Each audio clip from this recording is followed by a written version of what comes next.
Alors un petit disclaimer rapide avant de commencer la vidéo. Il n'y a absolument aucun conseil financier, c'est juste pour le fun. Et si vous voulez des conseils, il faut demander à un vrai pro. Alors, c'était vendredi, il y a des chiffres du PPI qui sont tombés sur l'inflation. Et donc de partout dans mes news, et j'imagine que tout le monde c'est pareil, hein. On a eu des news disant que là c'était la première fois que c'était aussi élevé depuis 10 ans, les prix explosent. Bon, j'en ai déjà parlé. Du coup, le problème de ça, c'est que ça continue de confirmer que cash is trash, comme disait Ray Dalio, hein. Mon problème, c'est que moi, j'ai encore un peu de cash.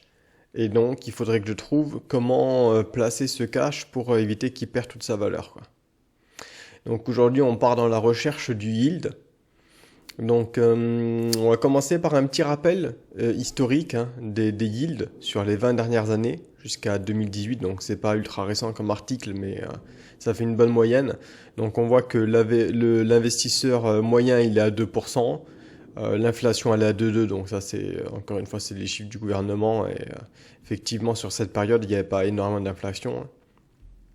On voit toutes les classes, housing, les maisons, les bonds, le stock market, donc 5,6%, jusqu'à l'immobilier à peu près 10%, enfin l'immobilier. Les fonds d'investissement immobilier à peu près 10%.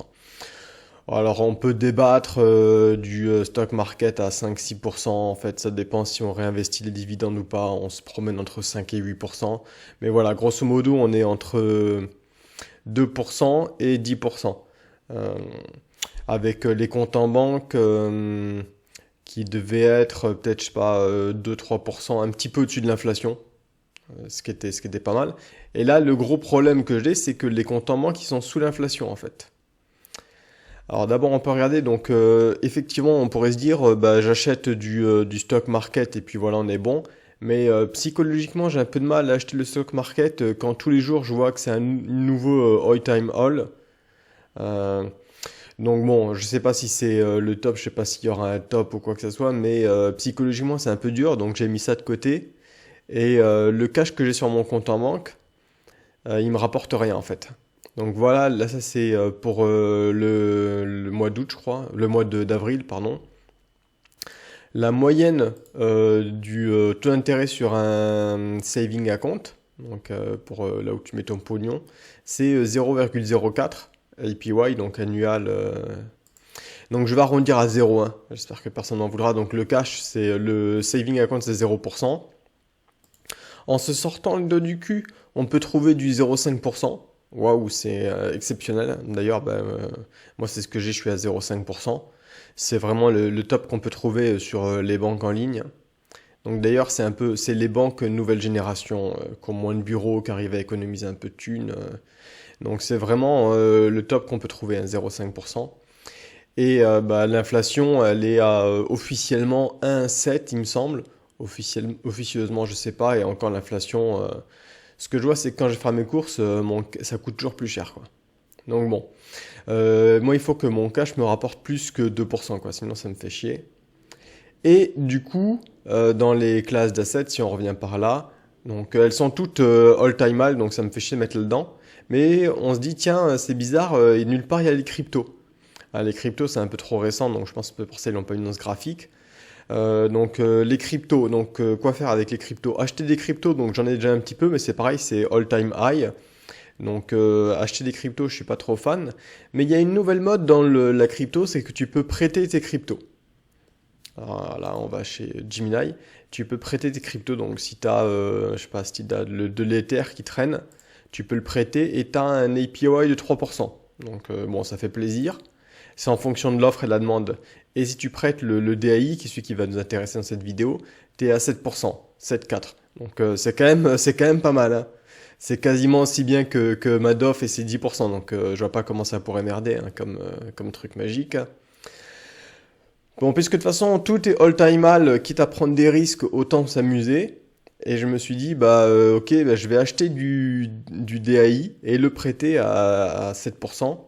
Alors, le risque de faire ça avec quelque chose comme le Bitcoin ou l'Ether, c'est qu'en fait le Bitcoin et l'Ether varient, hein. Là, le Bitcoin il est à 60 000, mais peut-être que demain le Bitcoin il est à 2 000, voire à 0, hein. Alors que le DAI, c'est un stablecoin. Donc la valeur du DAI, elle varie, donc la voilà, sur on va faire un an, pardon. Vas-y, allez, charge ton graphique là. Voilà, sur un an, elle varie entre 1 $ et 1,03. Donc par design, il vaut 1 $ normalement. Donc il y a des petites fluctuations. On voit que ça se stabilise récemment.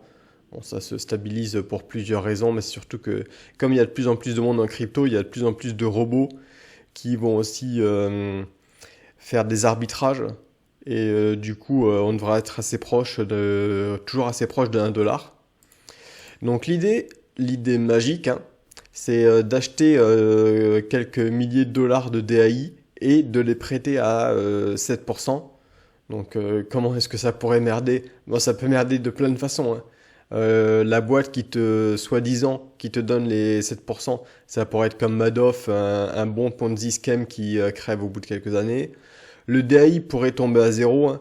Je sais pas comment cette stablecoin est pégée, enfin est fixée à 1 $, mais s'il y a un bug dans leur protocole, ça peut très bien tomber à zéro.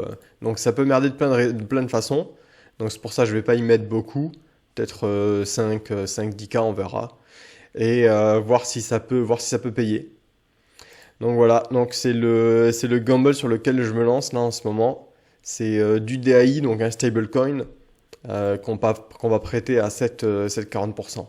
Donc on pourrait le prêter à plus, hein. Il y a des stablecoins sur des sites où on peut atteindre 12%. Mais moi j'aime bien Gemini, j'ai déjà un compte chez eux, ça me fait chier d'ouvrir un compte ailleurs. Donc on va entre guillemets se contenter de 7%. Et on verra ce que ça donne. Donc peut-être que j'en parlerai quand je fais mes reviews de mon portefeuille tous les mois, voir si vraiment ça marche ou pas. Mais bon, je vous tiendrai au courant.